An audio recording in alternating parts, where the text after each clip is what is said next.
non, ce serait la mort. Alors maintenant, chacun va trouver sa proportion, certains vont disparaître, ça c'est évident, quoi. Il y a une mutation du secteur, ça c'est évident. Les temps sont durs pour la presse écrite à l'heure actuelle. On peut même dire qu'elle traverse une véritable crise. En effet, depuis le début des années 2000, les chiffres de vente des quotidiens est en chute libre. Certains d'entre eux, dans l'incapacité de faire face, ont même dû mettre la clé sous la porte. Quels sont les enjeux pour la presse écrite à l'heure actuelle? Les journalistes, comment vivent-ils cette mutation? Au travers de ce reportage, je vais tenter de répondre à ces questions et de brosser un portrait de cette presse écrite 2.0. Pour mener mon enquête, je me suis rendu au journal Le Soir et chez Sud Presse afin d'y rencontrer 3 professionnels. L'évolution, effectivement, elle est déjà lancée depuis pas mal de temps chez nous. On est dans un concept d'une rédaction qui travaille pour plusieurs supports différents. Les mêmes personnes qui travaillent pour plusieurs supports différents. Quelque part, l'édition web est une édition parmi les autres. Dans l'histoire du soir, il y a très longtemps, il y avait plusieurs éditions par jour du soir. Quelque part, c'était déjà, ça préfigurait une édition en continu. Donc il y avait une édition du matin, une édition le midi, il y avait une édition à la fermeture des bourses, etc. C'était déjà, ça préfigurait quelque part un peu cette logique-là. Aujourd'hui, donc, des journalistes du papier, on va appeler ça comme ça, du papier, parce qu'ils travaillent majoritairement pour le papier, eh bien, aujourd'hui, ils travaillent déjà pour le web. Ils peuvent à la fois alimenter le site web, mais alimenter aussi des formats spécifiques qui ont été créés pour mettre en valeur des contenus payants, des contenus de ce que nous appelons la sélection abonnée, et donc ça c'est l'édition de 17 heures. J'ai commencé en 88, donc 88, il n'y avait pas Internet, il y avait les ressources, les sources d'information, c'était les téléx, c'était les autres journaux, c'était les agences de presse. Donc la première évolution, pour vous dire, j'ai même commencé alors qu'il n'y avait pas d'ordinateur. Je tapais sur une machine à écrire. Après 1 ou 2 ans, les premiers portables sont arrivés. Et Internet, je n'arrive pas trop à le situer, mais c'est encore arrivé quelques années plus tard. Et là, c'est vrai que ça a été un gros changement pour nous, journalistes de terrain. C'est qu'on avait à disposition l'information en continu qui venait du monde. On avait une base de documentation assez impressionnante. Si on faisait un papier, un magazine sur n'importe quel... Moi, j'étais d'abord journaliste sportif, sur n'importe quel joueur de tennis ou athlète, on pouvait trouver son CV en quelques clics. Et ça, c'était une révolution parce qu'avant, on s'appuyait sur notre documentation qu'on avait constituée en découpant des magazines. Ben, c'était assez pauvre. Donc là, on avait vraiment un accès quasi illimité à l'information et à la documentation. Ça, c'était un plus pour nous. La grosse évolution qui est venue se greffer après, c'est que les organes de presse ont commencé à avoir la nécessité absolue de se positionner sur le net, donc d'avoir un site d'information en plus de leur publication papier. Alors là, ça a été une grosse différence parce que, en plus de fournir du travail, de la matière pour le papier, il a fallu qu'on commence à fournir de la matière pour nourrir le site internet. Je suis dans le métier maintenant presque depuis 20 ans, donc dans le développement lié au web depuis presque 20 ans, depuis 1996, au soir déjà. Et en effet, ce métier a considérablement évolué. Là où avant, il n'y avait grosso modo que 2 métiers, il y avait le développeur et le webmaster qui s'occupait au quotidien de faire évoluer le site en termes d'articles, de gestion de pubs, ce genre de choses. Aujourd'hui, on a vu l'évolution amener de totalement nouveaux métiers. On a des gens qui sont spécialisés pour tout ce qui est interface, tout ce qui est... on a des gens qui sont dédiés au design des pages web. On a des gens qui, comme vous l'êtes dans votre étude, qui sont liés à l'écriture web, à l'écriture vraiment très spécifique pour le web. On a évidemment des développeurs, des gens qui s'occupent de l'infrastructure. Donc oui, en effet, depuis quelques années, et ça s'accélère évidemment chaque année, on a l'apparition complètement de nouveaux métiers. Aujourd'hui, dans toutes nos rédactions au sein du groupe, on a ce qu'on appelle déjà des rédactions qui sont intégrées. C'est-à-dire que tous les journalistes sont capables d'écrire pour le papier ou pour le web. Tous les journalistes sont capables de produire un contenu immédiatement sur le web. Donc il n'y a pas cette différence déjà entre les journalistes web et les journalistes papier. Tous font partie de la même pseudo-équipe. Et puis évidemment, il y a des chefs d'édition. Il y a des chefs d'édition pour les pages sport en papier qui vont décider des sujets qu'ils vont prendre ou ne pas prendre, mettre en évidence ou commander des articles. Et au même titre, il y a des chefs d'édition spécifiques web qui gèrent au quotidien leurs sites internet. On se dirige vers une formule de ce qu'on appelle le web first. C'est-à-dire que les journalistes travaillent avant tout pour la version électronique, la version numérique, et quelque part l'édition papier est une des éditions qui découlent de ça. Donc on devenait quelqu'un on produisait du papier, il fallait également produire du numérique, et c'était un numérique qui se déclinait en termes d'articles, mais aussi en termes de... Le journaliste devait faire ses photos, et si possible faire des petits bouts de vidéo. Voilà, ça a été une grosse différence. Lors de son apparition, le World Wide Web, tel qu'on le connaît actuellement, a effrayé les journalistes qui voyaient en lui une menace pour leur travail. Ça, c'était quelque chose, quand on a commencé, oui, clairement. Clairement, il y avait, comment dirais-je, les journalistes, ils sont entrés en freinant des cas de fer, parce que c'était l'inconnu, c'était un saut dans l'inconnu, parce qu'on n'avait pas encore un modèle, et même maintenant, ça tâtonne encore, qu'est-ce qu'on doit faire, parce que la presse gratuite, c'est bien, mais ici à Sud Presse, nous avons 6 ou 7, je pense, journalistes salariés qui ne travaillent que sur le net, plus tout ce qui est infrastructure, les plateformes, les serveurs, toute une logistique informatique, du rafraîchissement du look du site, donc c'est beaucoup de frais. Et ça tâtonne encore pour savoir comment est-ce qu'on va rentrer dans ces frais. Il y a la publicité qui est là, mais ça ne suffit pas. Et donc clairement, il y a 10 ans peut-être, quand les sites d'information se sont bien jetés dans la brèche du numérique, les journalistes n'aimaient pas ça. Ils n'aimaient pas parce que pour eux, plus les gens allaient sur Internet, moins ils achetaient le journal. Donc ils voyaient leur source de revenus principale diminuer, donc ils avaient peur pour leur profession. Deuxième chose aussi, ça restait assez protectionniste par rapport au métier. Nous ne nous projetions pas dans ce qui est maintenant un journaliste numérique, le Rémi Brie qui arrive à faire des vidéos tout en enregistrant, et en notant. Donc c'était plus la peur de l'inconnu, parce que maintenant ça a fort changé. Sud Presse a eu, c'est pas parce que j'y travaille, mais quand même je vois les chiffres et je vois que c'était le bon choix, a eu l'intelligence d'impliquer tous les journalistes de toutes ces éditions dans l'aventure du numérique. Les autres journaux, il y avait 6 ou 7 journalistes qui étaient attachés à la rédaction Internet, et il n'y avait qu'eux qui produisaient sur le net. Nous, il y avait 6 ou 7 journalistes dans la rédaction Internet, mais ils centralisaient les envois des 150 journalistes, plus des correspondants, de tout Sud Presse, et on en faisait une masse d'informations qui finalement maintenant s'avère gagnante. Donc tout le monde à Sud Presse, tous les journalistes sont capables d'envoyer un texte sur le net. Le temps est une notion qui a plus que jamais une importance capitale dans cette nouvelle ère de la presse écrite quotidienne. Un journaliste papier, à l'origine, moi j'ai travaillé pendant 6 ans pour le journal papier, on va sur le terrain, on a le temps de rentrer à la rédaction, de rédiger pour le lendemain, voilà, le temps est différent. Là parfois, ça impose, par exemple pour un journaliste qui va lors d'un congrès politique, de nous dicter rapido quelques lignes spécifiques pour le web. Un gros changement également, ça a été l'instantanéité de l'information. Des choses que l'on gardait pour le journal du lendemain, on ne pouvait plus le garder. Ou alors, si on était vraiment sûr que personne ne l'avait, on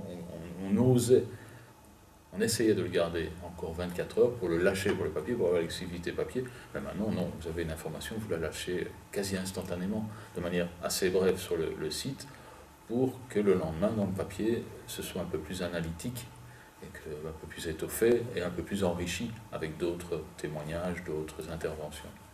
Certains journalistes participent aussi à des débats, des chats en direct, où quelque part ils adoptent d'autres modes de communication, d'autres manières de travailler, ça certainement. Twitter, Facebook, les réseaux sociaux font partie intégrante de l'environnement de la presse numérique. En effet, les réseaux sociaux sont de puissants vecteurs d'information et d'interaction. Mais pour les quotidiens présents sur Internet, ils sont avant tout une porte d'entrée vers le contenu qu'ils mettent à disposition des internautes. C'est évidemment extrêmement important que ce soit Twitter ou Facebook. Voilà. Donc, beaucoup de journalistes chez nous ont une présence sur Twitter, et à la fois pour eux-mêmes donc communiquer par ce biais-là, mais aussi évidemment pour suivre tous les sujets qu'ils traitent. Il y a quelques années, Google était la principale porte d'entrée vers les sites d'information. Aujourd'hui, de manière complémentaire, il y a aussi Facebook et Twitter. Ce sont d'autres portes d'entrée très importantes. Il circule sur Internet une immense quantité d'informations. Avec le phénomène du buzz sur les réseaux sociaux, la moindre petite photo, accompagnée d'un texte accrocheur, peut prendre des proportions démesurées. L'internaute se sert-il des grands noms de la presse quotidienne présents en ligne pour vérifier la véracité de l'information ? Sur ce point, les avis divergent. C'est pas ce qui les amène en priorité. Ils viennent chercher de l'information sur les sites et après ils la vérifieront. C'est vrai que si maintenant ils entendent parler de quelque chose, ils vont regarder ils vont aller surfer sur le net pour trouver cette information. Mais la vérification, non, c'est pas le premier motif. Ils viennent chercher l'information sur les sites. Après ils essaieront d'avoir plus de détails, oui. Dès qu'il se passe un fait majeur, vraiment c'est manifeste chez nous, les gens viennent vérifier ce qui se dit. Quelque part, on est un peu comme sur un radar, il y a plein d'informations, plein d'informations, on est noyé sur l'information. Et donc quand il y a trop de bruit sur le radar, et à un moment donné, tu dois un petit peu serrer le signal et pour essayer d'atténuer tout ce bruit et avoir des bruits un peu plus constants. Ici, quelque part, c'est un peu la même chose. Dès qu'il se passe des événements majeurs, les gens ont le réflexe de venir chez nous pour voir ce qui se passe. C'est vrai que l'information a pris une vitesse. Je prendrai l'exemple la semaine passée avec cet avion qu'on avait cru voir amérir alors qu'en fait c'était un simple bateau. Une photo diffusée sur Twitter, tout de suite ça prenait un essor terrible, quoi. On en parlait partout dans le monde. Et c'est là où les grands médias doivent être assez vigilants pour recouper l'information.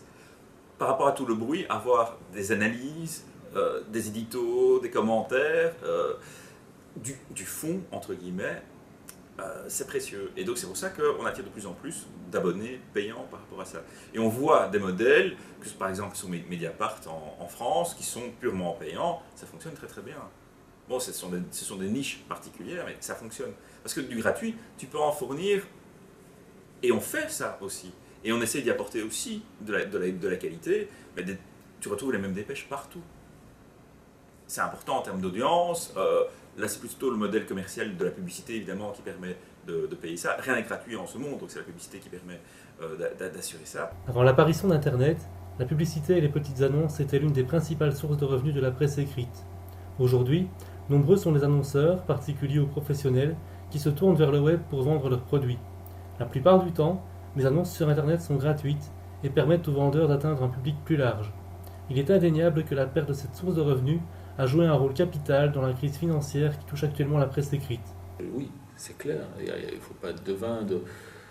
Je suis encore abonné au Soir, par exemple. Je me souviens du Soir où le journal des petites annonces de boulot était énorme. Il y avait des pages, des pages, des pages. C'était la vache à lait du Soir. Une des vaches à lait, on va dire. Ça ramenait beaucoup d'argent. C'était connu, quand on cherchait du boulot, qu'il fallait acheter le journal le soir du week-end. Maintenant, plein de sites. Stepstone, Job Career, et vous avez encore 5 ou 6, entre 5 et 10 pages de petites annonces dans le soir. Donc ça, c'est les annonces immobilières, même chose. Bien des anciens me racontaient que les petites annonces, ils n'en sortaient plus. Parce que tout le monde, c'était le grand boom des buildings à Liège, et on mettait des petites annonces, on vend loue ou vend appartement, et ça ramenait chaque fois une petite somme. Mais quand vous aviez 10 pages de petites annonces, c'était énorme. Maintenant, vous n'avez plus ça.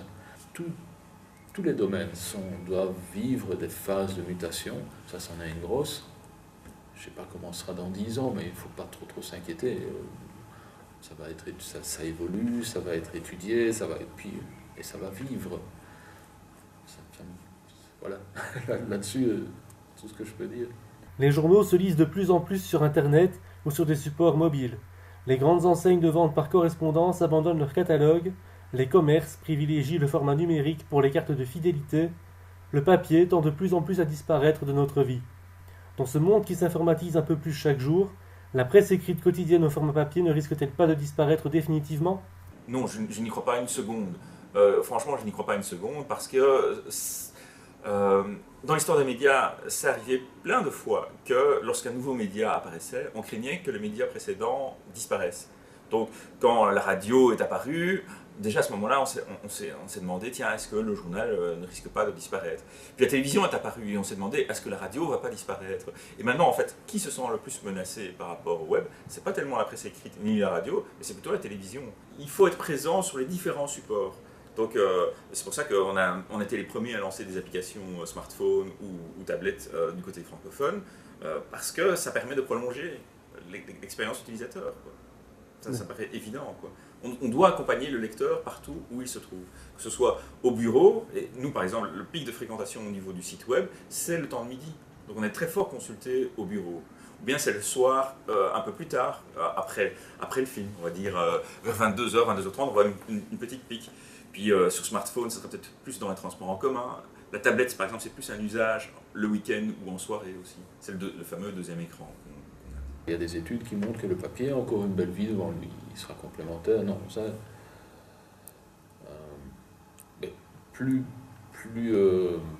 on avance, plus les anciens lecteurs, les traditionnels, les parents qui n'ont pas d'ordinateur chez eux et qui ont encore un abonnement, tout ceux-là, oui, vont.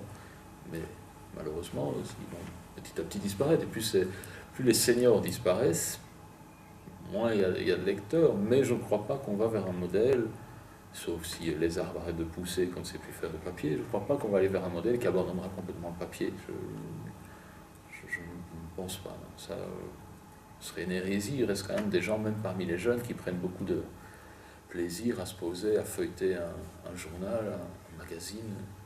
Je l'espère, et je l'observe autour de moi, oui. Je ne crois pas que le papier... sauf à nouveau, si je répète, pour des contraintes vraiment matérielles, donc contraintes écologiques, non, arrêtez, laissons pousser les arbres, arrêtons de les abattre pour faire du papier, mais non.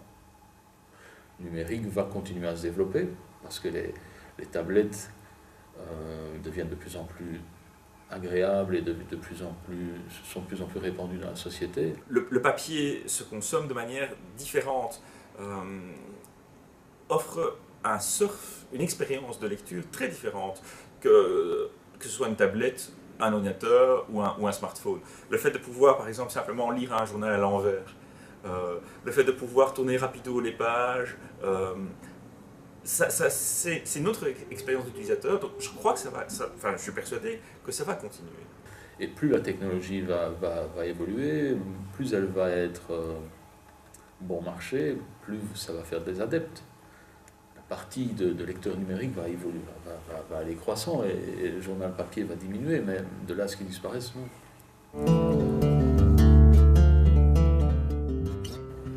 Comme nous venons de le constater, l'avenir semble bien moins sombre que prévu pour la presse écrite.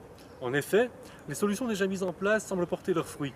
Quant au papier, il ne disparaîtra probablement jamais complètement de la scène de l'information. Enfin, les journalistes, au départ craintifs face à Internet, ont fini par l'apprivoiser et en faire un outil de travail plutôt efficace. S'il est évident qu'il reste du chemin à parcourir, la presse écrite quotidienne semble sur la bonne voie. C'est la fin de ce reportage et je vous dis à bientôt pour une nouvelle enquête.